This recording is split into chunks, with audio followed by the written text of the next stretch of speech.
Olá, pessoal. Bem-vindo ao podcast Segredos Políticos de número 11. Eu sou Romeu Scanhoela e estarei com você comentando os bastidores da política de forma semanal.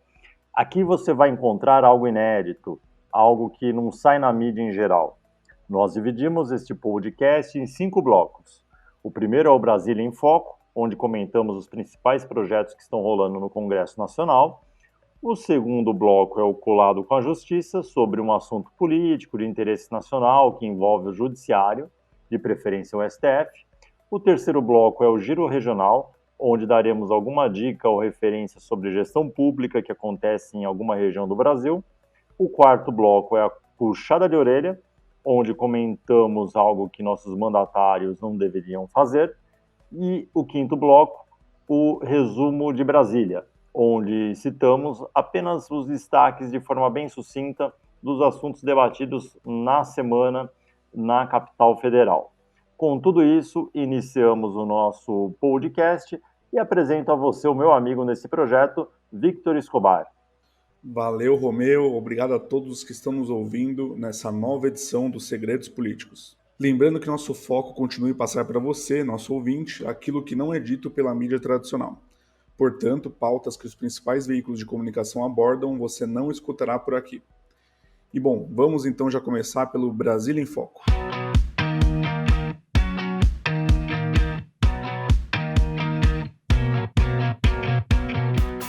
Bom, a primeira notícia de hoje é: projeto restringe acesso de pessoas a condomínios durante a pandemia. É isso aí, Vitor. O projeto de lei 1337 de 2020 do deputado federal Alexandre Frota, do PSDB de São Paulo, restringe a entrada de pessoas em condomínios residenciais e não residenciais, a critério do síndico ou administrador, em razão da pandemia do novo coronavírus. É isso aí, o projeto ele tramita em caráter conclusivo e ele vai ser analisado pelas comissões de Seguridade Social e Família e de Constituição e Justiça e de Cidadania. É importante falar o que é, né, o tramite em caráter conclusivo no Congresso, né?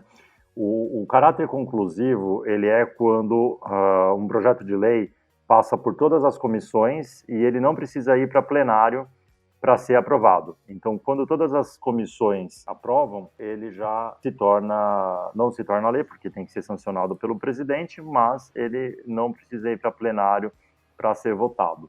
Então, esse é o caráter conclusivo. Vitor, o que você acha dessa proposta?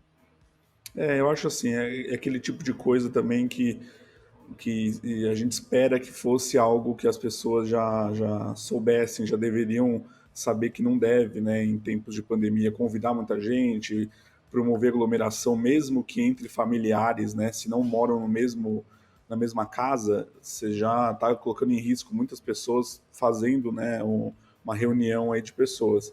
Eu acho que toda proposta aí para evitar esse tipo de aglomeração que a gente sabe que acontece é válido. Então, acho que pode ser um projeto bom se a gente considerar que pode diminuir as aglomerações feitas dentro de Eu só condomínios. fico preocupado, Vitor, com a questão discriminatória, Uhum. porque você impedir o acesso de alguém num condomínio, né, e aí, talvez por um critério do síndico, a pessoa pode achar que ela está sendo discriminada.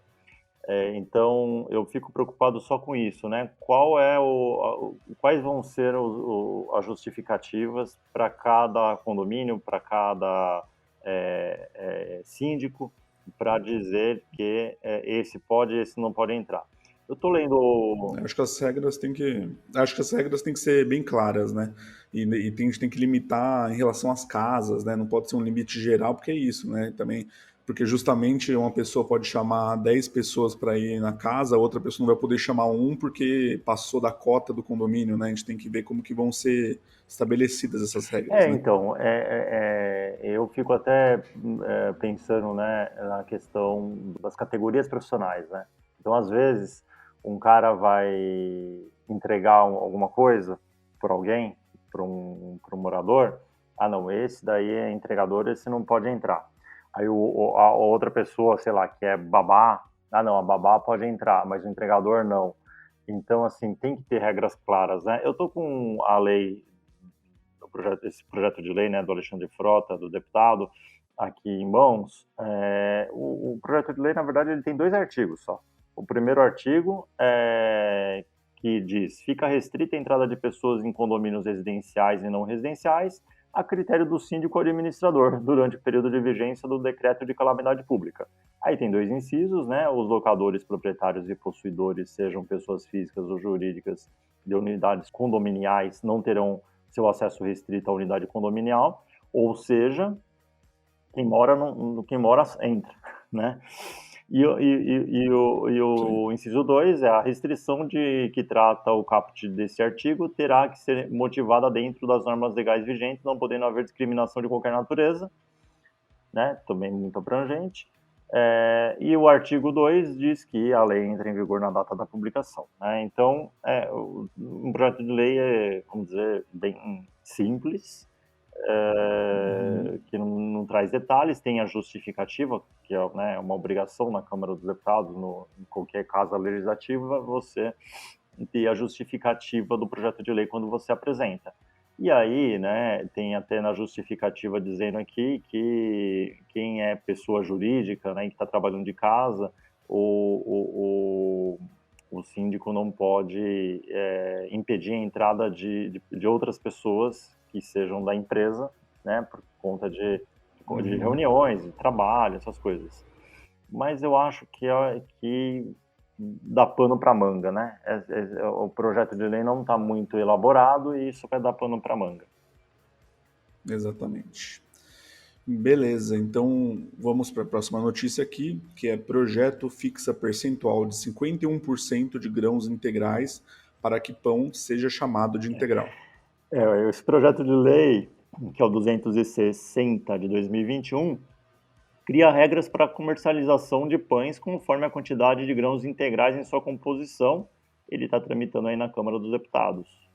Segundo essa proposta, a expressão integral ela só vai poder constar na embalagem dos pães com mais de 51% de grãos integrais, né, conforme a gente comentou no título. Então, os percentuais de grãos que fiquem entre 15% e 51%, eles permitem o uso na embalagem, vai permitir, né, o uso na embalagem só das expressões semi-integral ou com adição de farinha integral, enquanto percentuais inferiores impedem qualquer referência a produto integral. Então, se ficar abaixo de 15%, você nem pode citar, né, a expressão integral.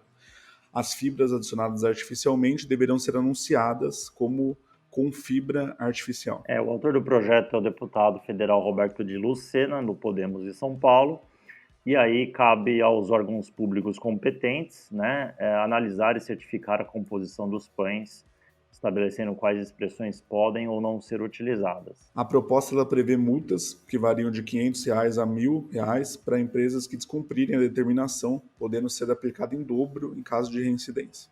Vitor, e o texto está sendo analisado também em caráter conclusivo, ou seja, não vai passar pelo plenário se for aprovado pelas comissões aí que faltam, que são as comissões de defesa do consumidor, de finanças e tributação e a Constituição e Justiça e de Cidadania. Isso aí. O que você acha, Romeu? Então, Vitor, eu acho importante, considero importante informar a composição, né, se é integral, se não é, porque às vezes você compra gato por lebre, né, no mercado, né, achando que um produto é saudável porque ele tem uma chamada, né, um produto com algum título, alguma temática, né, e você considera esse produto é bem saudável, né, aparentemente, pelo nome dele. Então, e às vezes não tem nada de saudável, né? Então a questão do integral é algo que tem que ser resolvido realmente. Eu acho que uma dica legal que eu aprendi um tempo atrás com uma nutricionista, a Jaqueline São Marcos, não sei se você conhece, como Conheço um pouco. E aí a dica é que os ingredientes das embalagens, eles são colocados na ordem de quantidade, né? Então, os que têm em maior quantidade aparecem primeiro naquela lista de ingredientes. Então, quando você pegar um produto integral, vale ver, né, se um dos primeiros ingredientes vai ser a farinha integral ou vai ser a farinha comum ali para você poder ter essa comparação enquanto esse projeto de lei não tramita, né, na Câmara. Eu costumo fugir de produtos que começam com açúcar, né? Exato, são Porque, ou muitos. seja, a base é açúcar, né? Então, se você coloca o açúcar lá no final, ou seja, você tem pouco açúcar. Se o açúcar está no começo lá da informação nutricional, eu acho, né? Essa parte. Isso, Quando está no começo, tem bastante açúcar. Então, essa dica é importante também, que muita gente não sabe. isso aí. Então, vamos falar agora do projeto que reserva para idosos 5% das vagas do ensino público. Olha, Vitor, uma coisa a gente não pode negar. O deputado Alexandre Frota pode não ter as melhores ideias, mas que ele gosta de apresentar projetos de lei, a isso ele gosta, viu? Esse é mais um projeto de lei dele. Então vamos lá, o projeto de lei 233 de 2021 reserva 5% das vagas do ensino médio ou do superior ou profissionalizante para idosos que pretendam regressar aos estudos. Se for aprovada e virar lei, a medida valerá para os estabelecimentos federais, estaduais e municipais. Exatamente. Segundo ele, abre aspas, a reserva de vagas tem exatamente o intuito de estimular o retorno aos estudos das pessoas com mais idade. É uma forma de aumentar a autoestima de nossos idosos, além de dar-lhes novas perspectivas e objetivos de vida. Fecha aspas. Ainda segundo o projeto, as vagas não preenchidas por idosos serão abertas para outros interessados. E o projeto tramita em caráter conclusivo e será analisado pelas comissões dos direitos da pessoa idosa, de educação e de Constituição e Justiça e Cidadania, CCJ. Desse jeito o Frota vai acabar batendo o recorde, né, de projetos de lei apresentados no Congresso. Exato. E assim, vamos falar um pouquinho sobre esse projeto de lei. Sim. Eu acho que assim, Vitor, o projeto de lei, ele reserva 5% das vagas para o ensino médio para os idosos. Eu nunca vi um idoso que queira entrar no ensino médio ter algum tipo de dificuldade. Eu acho que no ensino médio, não. Talvez sim, no ensino superior, né? Você tem um vestibular ali para passar, dependendo da faculdade, sim. Então, bom, é um projeto de lei que, para mim, eu acho que para o ensino superior, sim, pode fazer diferença para a terceira idade. Agora, para o ensino médio, eu acredito que não. O que você acha? Eu concordo com o seu pensamento. Acho que pode realmente ter uma dificuldade maior em relação a conseguir entrar no ensino superior, são menos vagas, né, comparado com as escolas de ensino médio. Eu não vejo também essa questão de que o idoso teria uma dificuldade de encontrar uma escola que pudesse recebê-lo no ensino médio, que a gente tem já, né, locais preparados para ser ensino de jovens e adultos, enfim.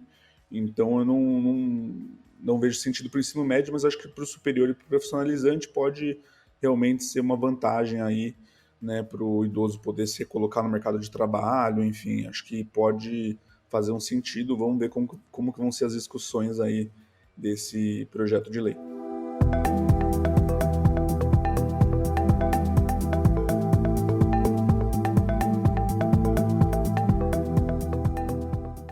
Bom, nossa primeira notícia do Colado com a Justiça de hoje é: Tribunal de Justiça de São Paulo nega link sigiloso para réu foragido participar de audiência virtual. Seria engraçado se não fosse trágico, né? A segunda Câmara de Direito Criminal do Tribunal de Justiça de São Paulo, Vitor, negou aí o pedido para disponibilizar um link sigiloso e não rastreável para um réu foragido participar de uma audiência por videoconferência. A prisão preventiva do réu foi decretada em setembro do ano passado por homicídio qualificado e ele está foragido desde então. A defesa dele, né, pediu autorização para o interrogatório dele, né, do réu, ser por videoconferência por meio de um link sigiloso e que torne impossível qualquer tipo de rastreamento do dispositivo móvel usado para o acesso. Então o pedido, no entanto, ele foi negado, né, pelo juízo de origem e o entendimento foi mantido pelo Tribunal de Justiça de São Paulo. No voto, o relator, que é o desembargador Luiz Fernando Vadioni, ele destacou que o réu está foragido há meses. E, além disso, o magistrado citou que o juízo de origem já havia garantido o direito a uma entrevista reservada do réu com seu advogado antes do início da audiência virtual. Assim, nesse cenário, né, o desembargador ele considerou desproporcional e desnecessário o pedido por um link sigiloso e não rastreável para a participação do réu no ato. Então, Vitor, eu repito, né? Seria cômico se não fosse trágico, né? O cara querer, a defesa querer que o foragido não seja rastreado, né? Agora, vamos falar da parte da tecnologia, que você entende bem. Existe alguma possibilidade de um link ser rastreável? Existe, né? Mas existe a possibilidade da pessoa que recebe esse link, ela de alguma forma colocar numa janela anônima, num VPN, em algum lugar que ela não seja rastreada? É uma curiosidade. Então, assim, você não. O rastreamento ele aconteceria através do número do IP, né, de quem acessa. Então, você abrindo uma janela anônima não mudaria o fato de que o seu IP está sendo, né, é o IP que está acessando aquele link, então sim, seria facilmente rastreável o local, porque você consegue bater o IP, com qual é a operadora que ele está usando, e aí, através da operadora, você consegue a localização exata de uma pessoa nesse caso. O que poderia ser feito, né? Não dando dica, né, pro Dando dica foragido, para o foragido.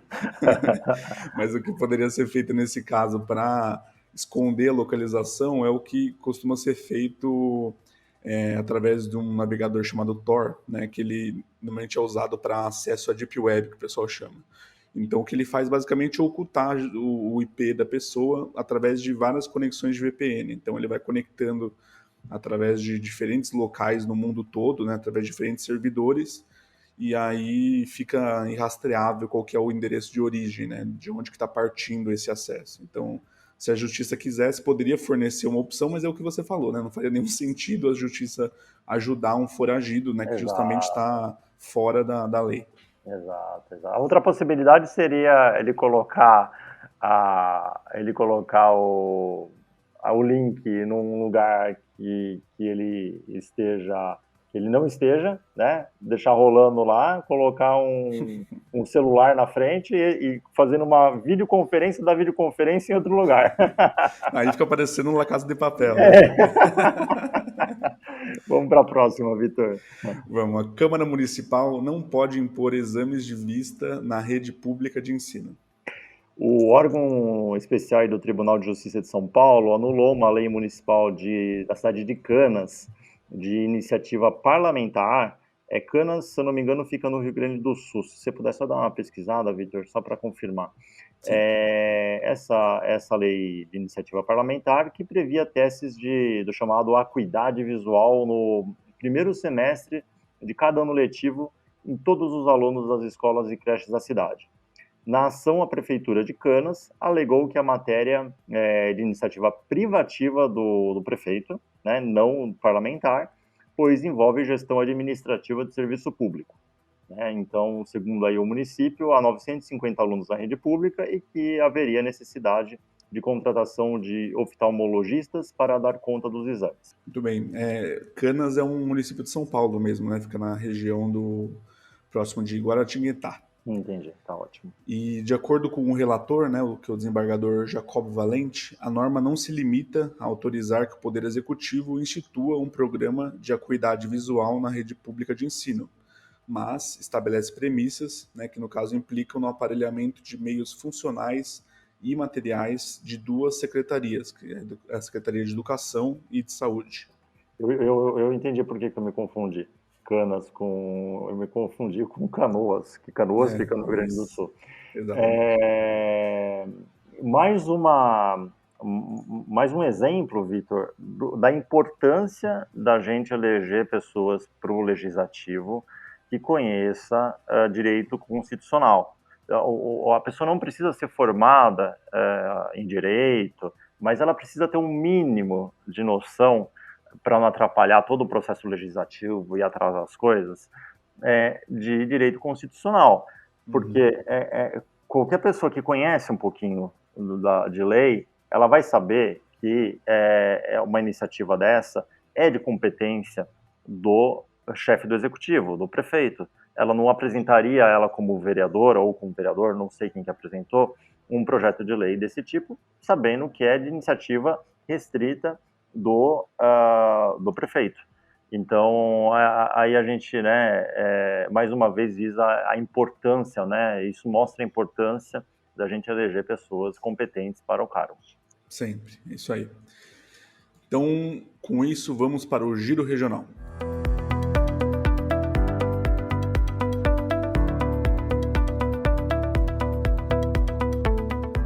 A primeira notícia vem do Rio de Janeiro, que é a Secretaria do Meio Ambiente faz ações para impedir desmatamento. Então, mais de 5 mil prefeitos aí, Vitor, assumiram as prefeituras brasileiras e nada ou pouco fizeram no combate ao desmatamento, né? Então, nosso intuito aqui, que é o intuito do nosso podcast Segredos Políticos, desde o início, é mostrar aí alguns cases, né, algo que sirva de inspiração para muitos gestores brasileiros, gestores públicos, né? E com isso, né, nessa edição, a gente escolheu a cidade do Rio de Janeiro para falar sobre algumas ações que estão acontecendo por lá, né, dentro da Secretaria de Meio Ambiente. Então, assim, o que eles fizeram de ações nesses 100 dias, né, de gestão na área do meio ambiente que pode servir aí de inspiração para outros prefeitos e outros secretários de meio ambiente. Uma das coisas que eles fizeram foi criar uma coordenadoria geral de defesa ambiental, que essa coordenadoria ela é responsável por integrar aí os planejamentos estratégico e tático e dar efetividade às ações de defesa ambiental por meio de operações especiais, e nesse caso foram mais de 30 ações especiais de restauração ambiental em todas as regiões da cidade. O Vitor também está aí com a lista, né? Se quiser, então, aí comentando algumas outras, Vitor, pode comentar. Sim, outra ação que foi feita também foi a instalação de rastreadores em todos os carros da patrulha ambiental, né, e a previsão de resolução conjunta estabelecendo submissão hierárquica operacional à Coordenadoria Geral de Defesa Ambiental. Outra ação, Vitor, é a cooperação com órgãos de segurança, isso nas 3 esferas do governo, né? Criando aí um acesso inédito e efetivo da autoridade ambiental municipal a áreas de proteção ambiental sob domínio de grupos criminosos. A Secretaria também solicitou ao INEA, que é o órgão ambiental estadual, o arquivamento definitivo do projeto que destruiria a biodiversidade de uma floresta, além de dar início aos estudos para a criação de uma unidade de conservação em Deodoro. Então, assim, a unidade de conservação foi uma das... criação de unidade de conservação foi uma das ações, né? Para todos saberem. Outra ação eles criaram um programa chamado Guardiões dos Rios, que foi retomado com mais de 20 frentes sob orientação técnica da Fundação Rio Águas, integrando o planejamento dos serviços de 2021 com limpeza manual e maquinário pesado em mais de 50 rios da cidade. Também foi realizada uma auditoria no almoxarifado, garantindo economia de 30% nas despesas com uniformes, ferramentas e EPIs para 2021. Isso, além disso, né, uma reformulação administrativa sem aumento de custos, criando aí 3 gerências especializadas na gestão de áreas verdes, também foi feito isso. Exatamente, uma dessas gerências, né, a gerência de operações e unidades de conservação, ela comandou uma revitalização em todos os parques da cidade, articulando o trabalho dos gestores com os órgãos e serviços da prefeitura. E aí, por fim, Vitor, a mudança de paradigma aí, né, de soluções baseadas em concreto aí para soluções baseadas na natureza, de acordo com o plano de desenvolvimento sustentável da cidade. Isso aí. Então, de forma alguma, né, a gente está querendo promover o governo do município do Rio de Janeiro, a gente só está citando um case, né, que tem acontecido em uma das cidades, e a gente também espera que vocês, gestores públicos, né, mandem para a gente cases de outras cidades para a gente comentar aqui no nosso podcast. Estamos aí abertos para receber e falar se o case for bom, obviamente. Exato. Tudo que é coisa boa a gente tem que divulgar, com certeza. Ô, Vitor, antes de a gente ir para a próxima notícia, eu queria comentar um absurdo que eu vi hoje de manhã. A gente já tinha até encerrado a pauta dos segredos políticos, mas a gente sabe que existem aí gestores públicos municipais, secretários de saúde, prefeitos que ouvem o nosso podcast, e é importante esse comentário, né? Qual é a chamada? A chamada cidade de Tirapina e de Diadema vacinam crianças por engano contra a Covid-19. Eu vi isso. É um absurdo, né? Então, assim, em Diadema, eu acho que foram vacinadas 4 crianças, era para vacinar para gripe, e vacinaram com a vacina da Covid. E na cidade de Tirapina, aconteceu a mesma coisa. Eu acho que uma técnica de enfermagem levou o isopor lá com as vacinas para uma escola para vacinar e levou o isopor errado, levou com a vacina da Covid, contra a Covid. Bom, é claro que a gente espera, né, que todos os profissionais que fizeram isso sejam investigados, afastados, porque é um absurdo a pessoa não ter a menor atenção no que ela está fazendo.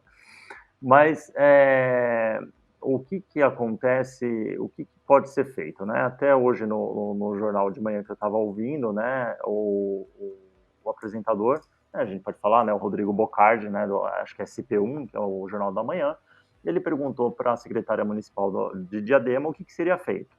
Aí ela falou, a gente vai colocar uma lista vermelha, né, acho que eu não sei se é uma canetinha vermelha no lote ali da vacina da Coronavac, para não ter, para ser identificado que é Coronavac e tal. Mas talvez isso não seja suficiente. O que eu acho, né, experiência própria, que é suficiente e que todas as unidades de saúde do Brasil deveriam fazer. Sempre quando você vai dar uma vacina numa criança, você sempre tem um responsável, e pode ser num adulto também. Então, assim, quando você vai dar uma vacina em alguém, aplicar uma vacina em alguém, você deve mostrar a vacina. Não chega lá com a agulha na mão, com a seringa na mão e já aplica na criança ou já aplica no adulto. Você mostra, fala, olha, estou aplicando essa vacina aqui que é para tal coisa, e mostra a validade, inclusive, né? Tem que ser transparente, todas as UBS, as unidades de saúde, mostra, olha, aqui, eu estou aplicando em você essa vacina com a validade tal, né? Então, com licença, e vai lá e aplica. Não chegar com a agulha na mão, já com a seringa, né, na mão e aplicando de uma vez. Com isso, você praticamente zera a possibilidade de erro, né? Então, você chegando com a vacina na mão e mostrando para o responsável da criança, falando, ó, tô aplicando essa vacina, se a pessoa falasse para o pai, para a mãe, ou até para o professor, né, que está junto com o aluno, tô aplicando a Coronavac, ou a vacina da Pfizer, o professor, o pai, a mãe vai falando, opa, pera um pouquinho, tá errado, eu tô aqui para aplicar a vacina da gripe, né? Então, mostrando a embalagem. Então, só queria fazer esse adendo no nosso podcast. Isso aí, concordo 100%. Esse apelo para os gestores municipais e para os prefeitos, né, adotarem essa norma a partir de agora. Muito bem. Então, a nossa próxima notícia aqui é: Rede Municipal de Educação de Natal vai contar com a plataforma Google for Education.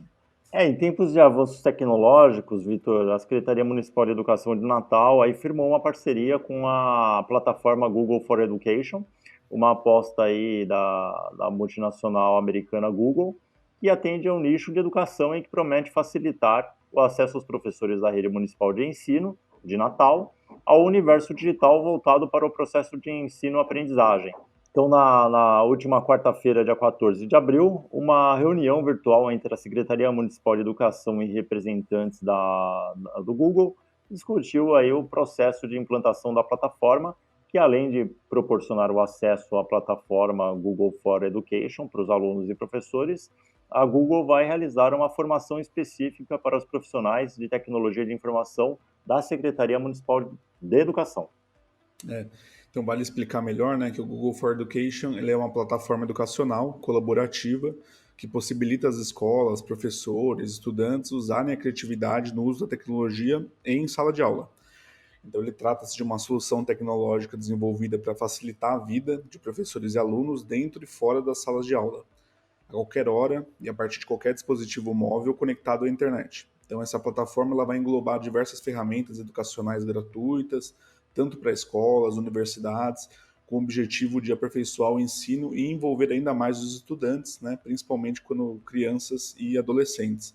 Eu até tinha visto esse Google for Education em algumas instituições privadas, né, já sendo utilizado, mas por uma rede municipal aí, acho que é a primeira vez que eu vejo, pelo menos.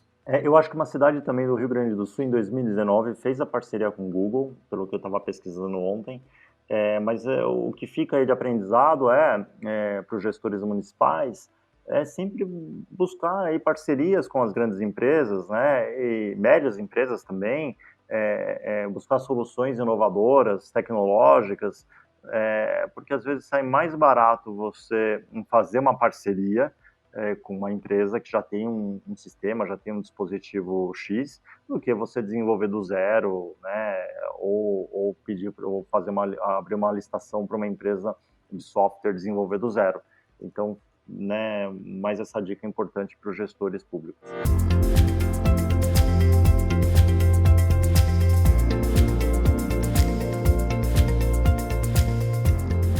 E para quem vai a puxada de orelha da semana, Romeu?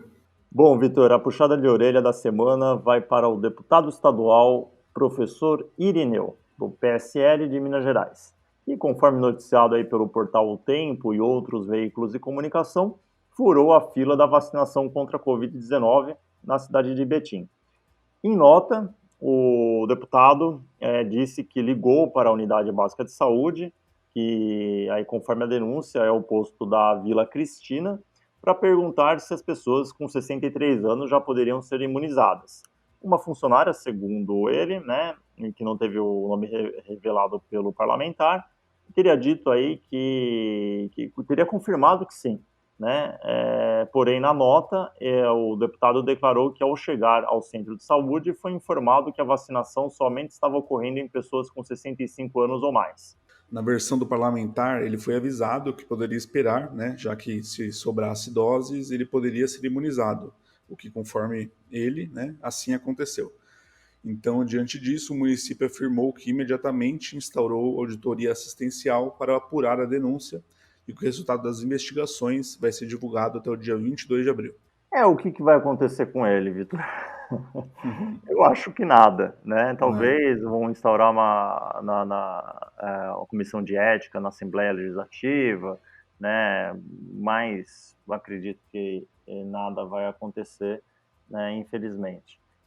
E fica registrada a nossa indignação pelo fato dele ter se vacinado antes. A gente sabe que existe, né? Muita gente sabe que existe aquela fila de espera, né? Então a pessoa que tem uma idade que ainda não chegou a vez dela, ela pode ir numa UBS e vai lá e dá o nome e fala, olha, se sobrar uma dose, né, que vai vencer, que vai estragar, liga pra gente, né? Isso tem, né? E acontece, mas o caso não foi esse, né? O caso foi, ele chegou lá e quis ser vacinado, ele não estava numa lista de espera.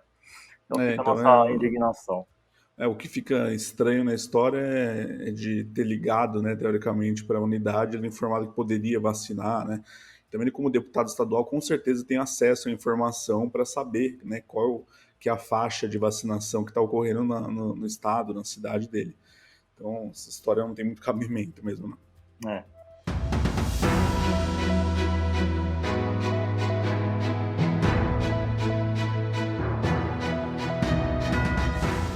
Bom, estamos gravando exatamente na sexta-feira, dia 16, 12h40, e lembrando que neste bloco, né, no Resumo de Brasília, a gente vai falar os destaques de Brasília de forma bem sucinta. São os assuntos debatidos essa semana no Congresso, para que você possa buscar na internet maiores informações, caso se interesse por algum destaque. E com isso, vamos aos destaques dessa semana. Deputados exigem transparência de Biden e Bolsonaro em acordo sobre a Amazônia.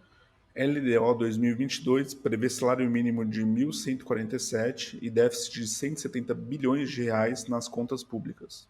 Comissão discute inclusão de leite in natura e carne de porco na merenda escolar. Deus que me livre.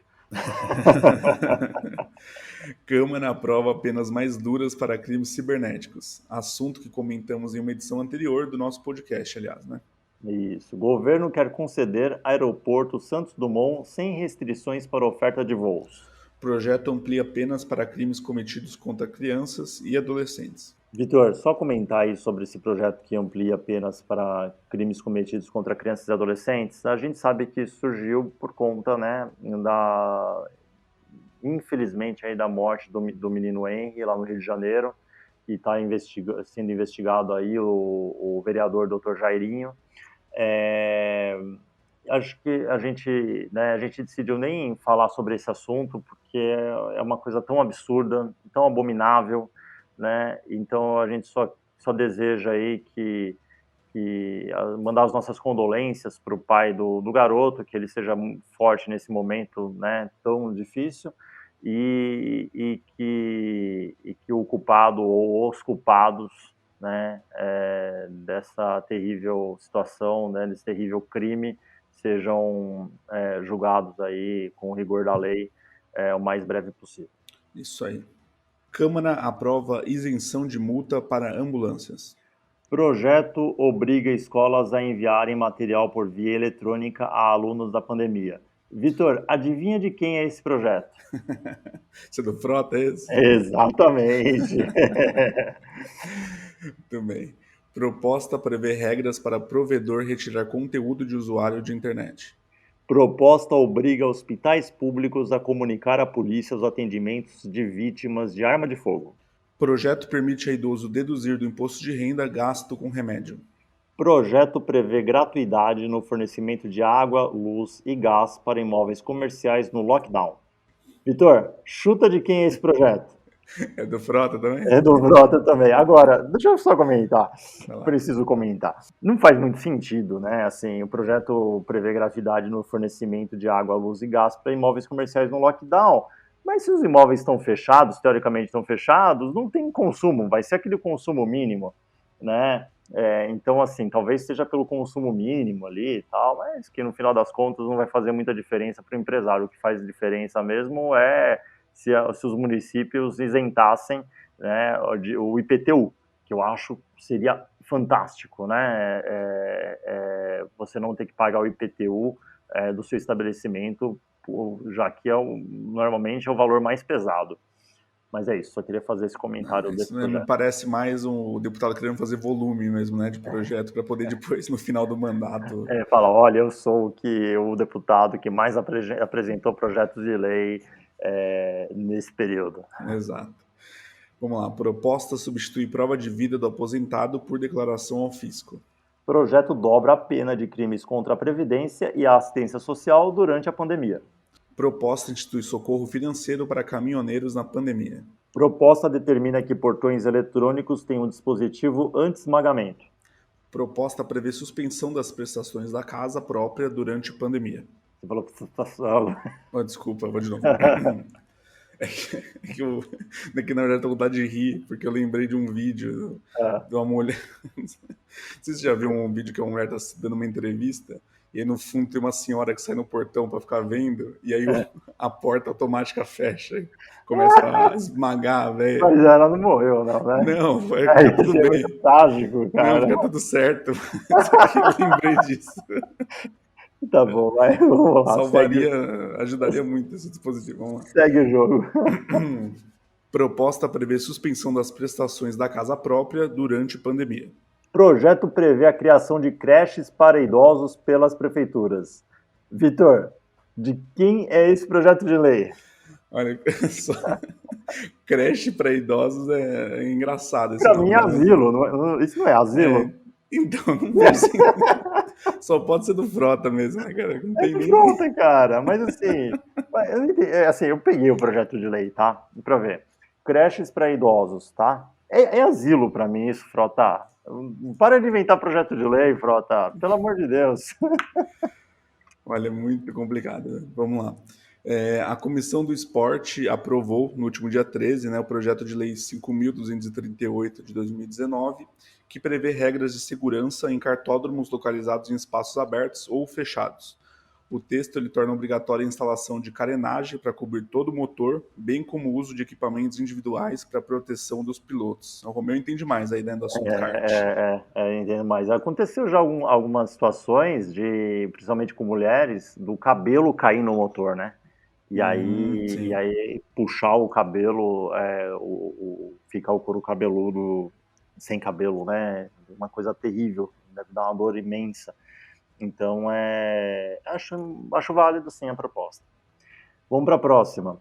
Comissão de Desenvolvimento Econômico, Indústria, Comércio e Serviços realiza audiência pública no próximo dia 23 para discutir o pagamento do auxílio emergencial aos microempreendedores individuais, além de micros e pequenas empresas. O debate será no plenário 5, às 10 horas da manhã. Muito bem. A deputada Joyce Hasselmann, do PSL de São Paulo, relatora do projeto PL 5.595 de 2020, que permite reabrir as escolas e faculdades durante a pandemia, ela apresentou nessa quinta, ontem, dia 15, um novo parecer com alterações sugeridas por deputados contrários à proposta. A intenção é chegar a um acordo que possibilite a aprovação do texto em plenário na semana que vem. Isso, e a nossa ideia também é comentar um pouquinho o que vai entrar na próxima semana.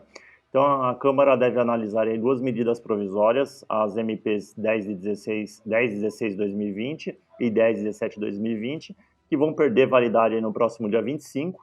Né? A MP 10 e 16, ela permite a renegociação das dívidas contraídas por empresas e pessoas físicas junto aos fundos constitucionais de financiamento do Norte, o FNO, do Nordeste, FNE, e do Centro-Oeste, FCO. Já a MP 1017 trata de dívidas em debêntures do Fundo de Investimento da Amazônia, FINAM, e do Fundo de Investimento do Nordeste, FINOR. Também poderá ser votada ainda a proposta PL 4.952, 2020, que prorroga os efeitos da Lei Aldir Blanc e permite que os recursos para a cultura a estados, municípios e Distrito Federal sejam executados ao longo de 2021 e que a prestação de contas seja feita em 2022. Outra urgência, Vitor, é a do projeto que autoriza a privatização dos Correios, a PL 591 de 2021, e a instituição do Cartão Nacional de Vacinação Online, que será vinculado ao CPF do paciente e com acesso disponível em todas as unidades de saúde instaladas no Brasil, que é a PL 468 de 2019. Muito bem, e por fim, outras pautas que podem ser votadas no Congresso nessa próxima semana são a proposta PL 457/2021, que permite o uso de leitos de hospitais militares para pacientes vítimas da Covid-19, e o projeto 3.514 de 2019, que regulamenta a profissão de agente indígena de saúde. E com isso, encerramos o nosso podcast Segredos Políticos. Quero convidar todos novamente a seguir nossas redes sociais, né? @Segredos Políticos, Twitter, @Segredopolítico. E uma boa semana aí a todos, né? Até semana que vem. Obrigado, Vitor. Valeu, Romeu. Bom final de semana, boa semana a todos.